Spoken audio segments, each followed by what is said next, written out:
වාර්තාව මගින් අනාවරණය කර ඇත්තේ 2025 නොවැම්බර් සිට 2026 ජනවාරි දක්වා කාලය තුළ ඔස්ට්‍රේලියාවේ එක්ස්පෝර්ට් ෆිනෑන්ස් ඔස්ට්‍රේලියාව වෙත ගෙවිය යුතු විදේශ ණය වාරික සම්බන්ධයෙන් සිදු වූ සයිබර් වංචාවක් හේතුවෙන් ඇමරිකානු ඩොලර් මිලියන 2.5ක රාජ්‍ය මුදලක් අහිමි වී ඇති බවත් එමගින් ශ්‍රී ලංකාවට විදේශ ණය හිඟයක් ඇති වූ බවත්ය.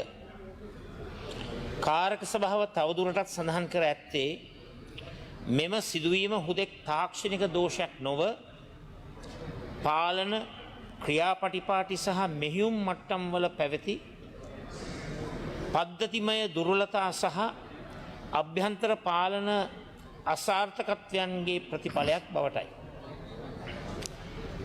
ඒ අනුව මෙම බරපතල සිද්ධිය සම්බන්ධයෙන්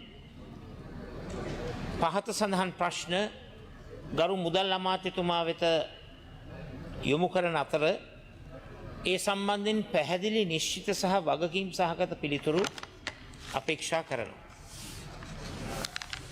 රජයේ මුදල් පිළිබඳ කාරක සභාව විසින් මෙම සිදුවීම පාලන ක්‍රියාපටිපාටි සහ මෙහෙයුම් ක්‍රියාවලියේ පද්ධතිමය අසාර්ථකත්වයක් ලෙස හඳුනාගෙන ඇති අතර රජය විසින් එම නිගමනය පිළිගන්නවද ඒ වගේම නිර්දේශයන් පිළිගනු ලබන්නේද?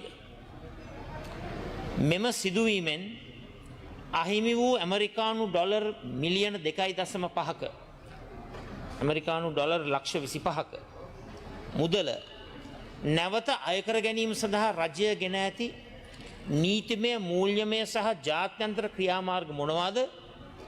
එම උත්සාහයෙහි වත්මන් ප්‍රගතිය කුමක්?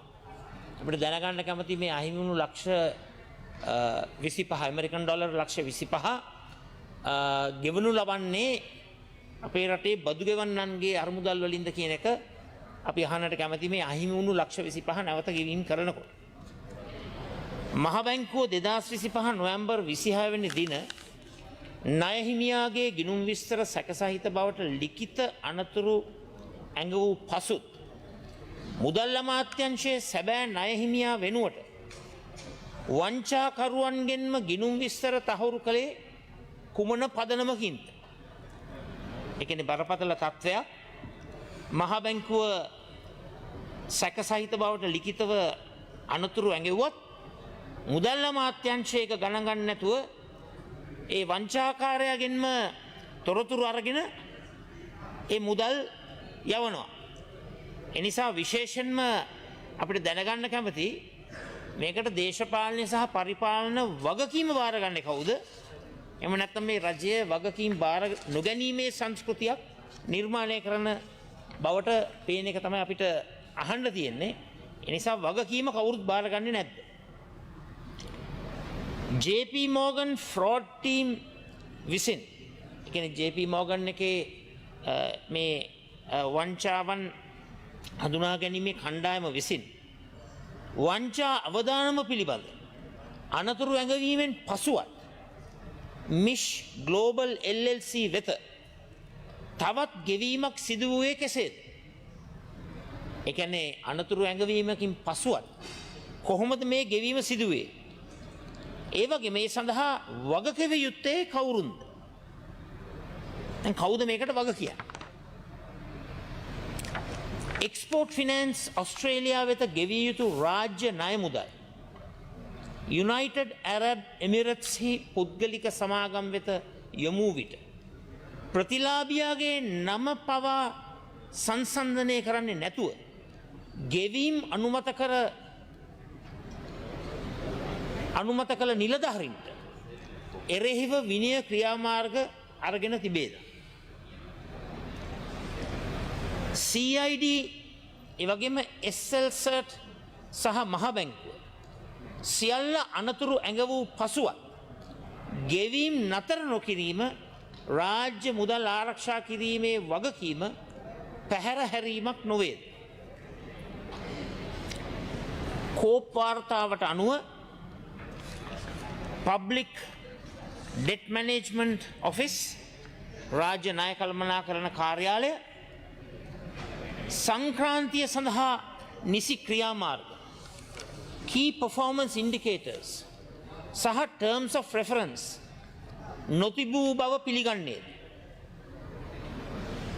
සමාවෙන්න මුදල් කාරක සභා වාර්තාවට අනුව COP F වාර්තාවට අනුව එම පාලන අසාර්ථකත්වයට දේශපාලන වගකීම බාරගන්නේ කවුරු?